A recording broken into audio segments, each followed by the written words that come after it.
Bonjour, bonjour chez vous, bon lundi, bon début de semaine, comme j'aime toujours le dire, le lundi on est toujours excité parce qu'on dit que c'est une nouvelle chance de tout tenter dans la vie et de tout reprendre. Lundi c'est comme le chiffre 1, c'est comme l'alpha dans l'alphabet et c'est comme Dieu, donc le créateur, on n'a qu'un seul Dieu. Voilà donc la représentation de lundi pour moi, que mon Dieu vous bénisse partout où vous êtes. Ce matin je viens devant vous, si vous venez juste de me découvrir, mon nom c'est Immaculée, ma chaîne s'appelle Immaculée Light Access et il a en sigle ILA en anglais, donc on est sur YouTube. On cherche beaucoup d'abonnés parce que on n'arrive toujours pas à atteindre ce dont nous avons besoin. Donc continuez à aimer, à partager donc la vidéo. Voilà, ce matin je viens juste de vous donner une nouvelle très excitante. Combien de gens savent que le Congo, la RDC a été représentée dans Black is King? Eh bien oui, nous sommes très valablement représentés. Voilà, la coiffure de Beyoncé dans Brown Skin Girl. Cette coiffure là, elle est originaire de la RDC.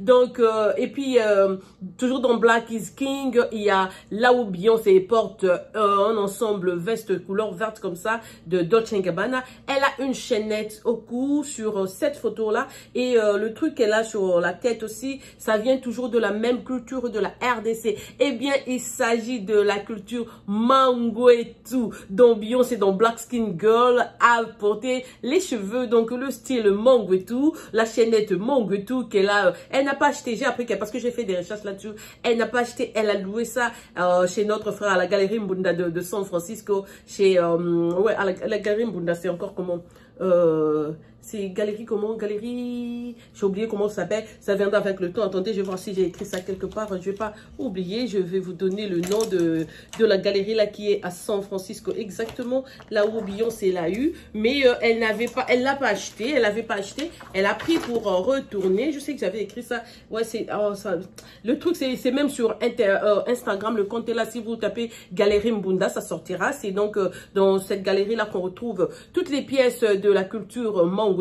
Mangwetu, c'est une ethnie de la République démocratique du Congo. C'est situé au bassin de l'Ouélé. Ils sont là depuis des années. Et ils étaient donc spécialistes. Je crois que vous avez déjà vu ça. Au fait, Beyoncé utilisait ça comme coiffure. Beaucoup de gens aujourd'hui utilisent ça comme coiffure. Mais les Mangwetu, en soi, ce n'est pas leur coiffure. Leur tête est vraiment comme ça. Ce qui se passait, c'est qu'avant la colonisation, quand le blanc était arrivé donc en Afrique, les Noirs, nous, les Africains, nous, les Congolais, on a trouvé qu'ils faisaient beaucoup et tout et tout. Alors, on a dit, bon, bah, peut-être qu'on ferait mieux de faire agrandir le cerveau de l'enfant. Alors, ils ont commencé à nouer les têtes de l'enfant, donc des enfants. Donc, quand un enfant naît, vous savez, entre 0 et 6 mois, c'est encore le cartilage, je sais pas encore les os et tout. Donc, on peut changer de forme. C'est comme cela, chez les Mangwetu, on prenait une ficelle, on nouait toute la tête de l'enfant, on donnait ça, cette forme-là. Et les gens qui sont de la tribu Mangwetu, ils ont... Aujourd'hui, ça se pratique plus tellement, mais il y a beaucoup de gens qui sont encore en vie, qui sont Mangwetu, qui ont leur tête formée comme ça. C'est pas naturel. Alors, à cause de la forme de leur tête, beaucoup de gens dans le temps les confondaient en nilotique. Non, les Mangwetu sont des Bantous, originaires de la RDC. Leur culture était un tout petit peu influencée à la culture soudanaise parce qu'ils sont vraiment proches du Soudan et tout. Mais ce sont nos frères et nos sœurs congolais. Ils sont donc les Bangala, comme on le dit chez nous en Lingala. Ils sont de l'Équateur, sont des Bangala. Donc voilà. Et on a vu Beyoncé vraiment représenter notre culture très valablement dans Black is King, dans Brown Skin Girl. Elle a la coiffure de Mangwetu. Et puis elle a porté la chaînette de Mangwetu. Et puis elle a même loué, je dis comment, emprunté, pas loué, mais elle a juste pris ça pour retourner un peu, juste pour le photoshoot, quoi, chez notre frère qui est à San Francisco, qui est propriétaire donc de cette galerie. Donc à San Francisco, on a notre galerie Mbunda qui est là, qui représente toute la culture, je dirais, Mangwetu. Parce que vous savez aujourd'hui, avec tout ce qui se passe dans le monde, si vous savez que quelque chose vous appartient, il faut l'éclamer, il faut écrire, il faut en parler sur YouTube, aller sur Google, mettez des articles comme ça, une autre personne ou une autre ethnie, un autre pays ne viendra pas s'accaparer de ce que Dieu vous a donné naturellement. Maintenant, nous sommes devenus égoïstes. On essaie que chaque pays commence à conserver ce qu'ils ont. Si vous avez votre histoire, il faut toujours la relater. Comme j'avais suivi quelqu'un qui avait dit, en fait, j'avais lu juste un article comme ça, et le monsieur a insisté que l'histoire des Africains sera relatée par un Africain un jour. Voilà, donc, en tant que Congolaise, en tant que Quinoise, en tant que ex-Zaïroise, je suis donc très honorée et tout, quels que soient les points de vue que les gens donnent sur Black King dans l'ensemble, en tout cas, il y a eu une controverse là-dessus. Les gens, bon, moi-même, en fait, j'ai pas de choix, je vais vous donner mon point de vue. J'ai trouvé ça un peu boring. Si ça ne dépendait que de moi, parce que moi, dans la vie, je me dis qu'un truc qui a déjà été joué, ça fait du succès. Si vous vous permettez de le refaire pour la seconde fois, souvent la seconde fois, ça ne tient pas tellement, ok? Beyoncé, elle est, c'est aux origines, comme nous le savons, oui, créole, oui, africain, ses parents étaient, ses grands, ses arrières étaient venus, c'était des esclaves et tout, ils étaient venus. Quand il a découvert, parce qu'il n'y a pas très longtemps qu'il a découvert qu'elle était aussi descendante des esclaves et tout, du coup, elle est devenue curieuse, elle embrasse plus la culture africaine et tout, mais si vous regardez Black is King, c'est comme si Beyoncé n'était pas tellement dans le truc. Nous, Africains, notre façon d'aimer les choses, on serait contente, par exemple, content de l'avoir vu à côté de Tiwa Savage, Yemi Alade, Burna Boy, ils sont là à l'africaine, quoi. Peut-être, vous avez, je sais pas si vous avez regardé quand Cardi B était partie au Nigeria. Elle était vraiment dans les bains avec les Nigériens. Elle a bouffé leur nourriture, elle était là même, elle était vraiment relax et tout. Par contre, Beyoncé, même si son papa, Mathieu Knowles a toujours dit que Beyoncé a toujours été seule, elle aime être seule et tout. Mais quand tu es en train de faire un truc de si grand envergure, elle aurait dû vraiment embrasser son côté africain, être à l'aise avec ses sœurs et frères africains. Au Ghana, au Nigeria, partout elle a été là, et même en Afrique du Sud et tout. On devait le voir peut-être dans la foule, pas en désordre, mais bon, ça allait être bien sûr filmé et tout, mais on a choisi qu'elle se sente à l'aise. Cette attitude d'elle d'être toujours, c'est comme si elle est un peu tout réticente et tout. Oui, tu veux parler de la culture, oui, tu veux qu'on embrasse notre côté africain et tout. Au fait, nous les Africains, c'est pas que nous ne connaissons pas notre identité. Nous savons qui nous sommes. Nous sommes des queens et des kings. On sait ça. C'est pas une découverte que l'on venait de faire. Et c'est pas bien, c'est de nous le dire. Donc peut-être le message qui est dans Black is King, si vous écoutez la chanson et tout, c'est comme si c'était juste, elle est en train d'éveiller les gens, que voilà, dans une de ses chansons, je crois celle de début, elle a même dit, depuis longtemps, on nous présentait ce qui n'était pas vrai, mais voilà qu'avec le temps, on a ouvert les yeux, on sait exactement qui nous sommes et tout, donc on va clamer ce qui est à nous, donc pour elle, elle est en train d'éveiller les Africains, de savoir exactement qui ils sont et tout, tout Africain sait ce qu'il est. Nous, on n'a pas de problème d'identité, nous connaissons très bien tout et tout. Donc, je n'ai pas non plus aimé le fait que... Donc, j'aurais souhaité qu'elle trouve un sujet authentique autre que parler encore du roi lion. Parce que je ne sais pas si beaucoup de gens le savent. Au fait, le roi Lion King, le roi lion, le show, ce n'est pas africain. On a juste utilisé la faune et la flore de l'Afrique, donc la faune et la flore africaine pour faire le film, juste à cause de la beauté, le relief de l'Afrique et tout. Mais l'histoire n'est pas africaine. Lion King est de Shakespeare.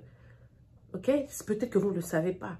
Quand vous faites des discussions, vous écrivez, il faut faire des recherches aussi et savoir. Lion King, c'est Hamlet de Shakespeare. C'est une histoire qui s'était passée, donc c'était donc le kingdom du Danemark. C'est une histoire qui est danoise, il faut faire donc attention. Mais nous, quand on a vu juste le lion, on a vu Mufasa, Scar, Rafik et autres, on clame, ah non, voilà, le Lion King et tout. Non, on a juste utilisé, comme je dis, notre faune et notre flore. La beauté de notre continent et tout. Mais l'histoire n'est pas africaine. L'histoire du roi lion n'est pas africaine. Elle est donc danoise, elle appartient aux Danois, donc, parce que l'histoire s'était passée, comme vous savez, Shakespeare, c'était donc, le Hamlet, c'est donc du Danemark. L'histoire était donc au Danemark et tout. C'est donc ça. Donc après autant d'années, Beyoncé voulait donc refaire la scène et tout. Je sais qu'elle a beaucoup travaillé. Elle a amené...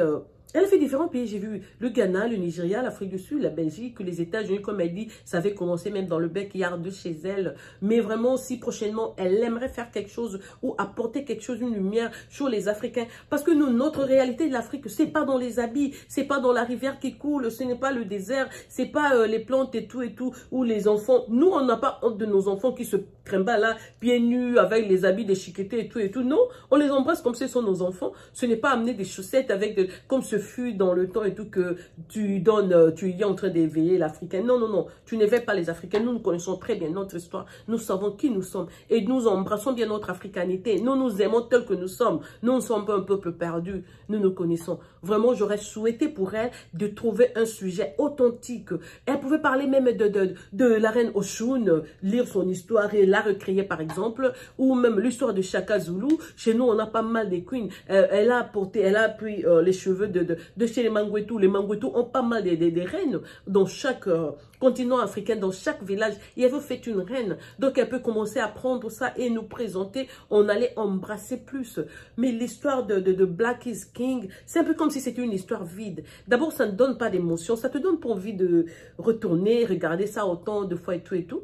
Nous qui aimons la mode, j'ai aimé l'extravagance qui était dans les habits. Je vais vous citer le nom de quelques couturiers qui ont fait. Je sais que pour les Africains, j'ai vu deux grandes maisons. La maison sénégalaise, et puis j'ai vu donc Adama de Paris. Il y a Adama Paris, et puis j'ai vu l'autre couturier je crois que c'est Tangara. J'ai vu le Alejandro, la maison Valentino. J'avais écrit ça, je crois. J'avais écrit ça. Ouais, Timothy White, Marie Cantanzou, Tangora Studio. Et en tout cas, pas mal. Lorraine West. En tout cas, il y avait pas mal de couturiers qui ont travaillé. Et elle s'est tellement habillée. Je me dis, c'était juste pour ce film-là. C'est pas très long. C'est trop de costumes. Nous, ces costumes-là, oui, on est africains. C'est vrai qu'elle a ajouté... bon, elle n'a même pas ajouté. Parce que si vous allez même dans des mariages à Paris, là, quand les Africains partent pour leur wedding, vous allez voir des gens... Moi-même, une fois, j'étais en France. C'était exactement à Givizi. Je me suis rendue dans une fête. La façon dont les Congolaises étaient habillées en liputa. Mais je ne savais même pas que notre couture était déjà arrivée à ce niveau-là. Si vous allez même au Canada, il y a des dames qui peuvent aussi créer tout ça. Ça, c'est juste dans les habits et tout et tout. Et nous, notre africanité, c'est pas forcément notre culture. Bon, ben, c'est les habits, c'est le désert, c'est ceci, c'est là. Non, il y a plus grand, il y a plus profond que ce que Beyoncé a présenté. Donc, du coup, ça nous laisse un peu out of touch. We don't feel like really... Elle n'a pas vendu un grand message pour nous et tout, même si ça peut être un tout petit peu bien pour ceux peut-être qui s'ignorent et tout. Mais pour les Africains, qu'est-ce qu'elle a amené? À part vraiment les habits, je ne vois pas son message là, c'est comme je venais de dire, un peu out of touch avec la culture africaine ou, je ne sais pas, du côté esthétique, elle a réussi. Hein. Les fleurs, les tenues, les rivières, quand elle est en train de nager là, avec la robe blanche, j'étais amoureuse et tout. Mais sinon, dans les paroles aussi, il y a, comme je dis, éveil, au début je crois que c'est Ma Power ou une autre chanson là. Elle dit, ah voilà, ça fait un temps, on nous a toujours montré des frames that's with what was unreal. Donc, on nous a montré l'image qui n'était pas... Donc, elle voulait dire que ceux qui connaissaient de l'Afrique, ceux qu'on leur montrait comme ce qu'était l'Afrique, ce n'était vraiment pas ça. Donc, au fur et à mesure que maintenant l'Internet et là, les réseaux sociaux sont open, beaucoup d'Américains se retrouvent maintenant, ils se rapprochent maintenant de la culture africaine grâce aux social media. Vous avez vu beaucoup d'entre eux, les Steve Harvey, Ludacris et autres, beaucoup de Nord-Américains commencent à réclamer leur nationalité d'origine. Il y a Ludacris qui a double nationalité, il est américain, il est aussi gabonais, donc il a la nationalité gabonaise. Il y a Steve Harvey qui était aussi au Ghana. Beaucoup de célébrités maintenant retournent en Afrique parce que grâce à l'arbre généalogique, à cette histoire, le développement maintenant du monde, donc tu peux retrouver carrément your roots, tes racines, d'où tu es venu exactement. Donc c'est un peu ça. Mais l'Africain, pour nous, Black is King, c'est... Je ne pense pas que ça va vraiment faire du succès comme on pouvait s'y attendre et tout. Ça n'a pas tellement d'impact sur les Africains. Prochainement, si Beyoncé aimerait travailler dans un truc du genre, elle veut mettre... D'abord, elle-même, elle doit être dans le bain. Elle était trop réticente. Comme si les Africains, quoi, on disait des microbes, je ne veux pas vous toucher. On sait que c'est comme ça qu'elle fonctionne. Elle aime être seule et tout. Mais quand aussi tu ouvres la porte pour récupérer ta culture, parce que Beyoncé est une Africaine. Donc, quand tu es avec tes soeurs dans le continent et tout, on veut te voir même le soir là en train de manger, même le jollof, même un peu de foufou là avec Burna Boy, vous êtes en train de manger là, avec les Wizkid et tout. On pouvait voir Wizkid passer du temps avec Pharrell. C'est des choses, des images qui devaient être dans ce Black is King. Comme ça, vous montrez carrément ce jumelage culturel black, américain, afro et nous qui sommes vraiment originaires d'Afrique, quoi. C'était un peu out of touch, mais bon, ben voilà, beaucoup d'encre, je dirais pas d'encre, sont en train de, comment, cool et tout, ce n'est pas ça. Mais bon, ben, elle a fait ce qu'elle a fait. Prochainement, sûrement, elle va considérer beaucoup de paramètres qu'elle a négligés. L'Afrique est vraiment riche en histoire. Si elle veut se baser même dans la culture de tout pays ou des différents pays, elle aura une histoire riche qu'elle pourra refaire pour donner, pour vraiment revêtir donc l'histoire de l'Africaine dans le monde et tout. Je trouve sûrement que c'était un mauvais pas de rejouer des Lion King. Comme je venais de le dire, originairement, l'histoire l'histoire de Lion King, c'est Hamlet de Shakespeare. Ce n'est pas une histoire africaine. Donc, pourquoi refaire quelque chose qui a déjà été... en plus, c'est non africain, donc c'était un peu ça. Mais du côté esthétique, elle a 100% où elle a assuré. Elle a assuré. Au fait, les habits qu'elle a portés, vous pouvez les acheter. Hein, c'est online, tout le monde peut acheter et tout. Voilà, j'ai découvert, grâce à ce clip, j'ai découvert un website et je finirai bien par acheter quelques outfits d'air. Je mettrai mon argent là. Voilà, c'est tout ce que j'allais vous dire donc ce matin. Voilà, le Congo est très riche. Hein. C'est pas seulement le diamant, le coltan, le cuivre et autres. On a pas mal de choses. Voilà, Beyoncé n'a pris que notre coiffure de Mango et tout. Et voilà, c'est dans Black is King. Ça va rester et ça fait notre fierté, voulu ou pas. Voilà, c'est votre soeur Immaculée Molmol qui vous aime, vos chouchoutes et vous apprivoise à outrance. Je vais revenir après avec une autre vidéo. Que mon Dieu vous bénisse. N'oubliez pas donc d'aimer, de partager et de vous abonner sur la chaîne. Bisous et encore une fois, bon début de semaine. Voilà, au revoir.